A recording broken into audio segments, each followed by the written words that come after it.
ભાવનગર મહાનગરપાલિકા દ્વારા ગઢેચી શુદ્ધિકરણ પ્રોજેક્ટ અંતર્ગત મેગા ડિમોલેશનની કામગીરી હાથ ધરવામાં આવી છે।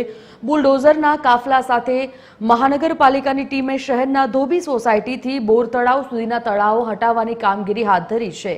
65 જેટલા કાચા પાકા મકાનો હટાવવાની કામગીરી હાથ ધરવામાં આવી હતી। કોઈ અનિચ્છનીય બનાવ ન બને તે માટે ચુસ્ત પોલીસ સુરક્ષા બંદોબસ્ત પણ ગોઠવી દેવાયો હતો। મનપાના 3 વિભાગોના 50થી વધુ સ્ટાફ દબાણ હટાવવાની કામગીરીમાં જોડાયો હતો। આ ઉપરાંત ફાયર અને પીજીવીસીએલના કર્મચારીઓ પણ ખડે પગે હતા।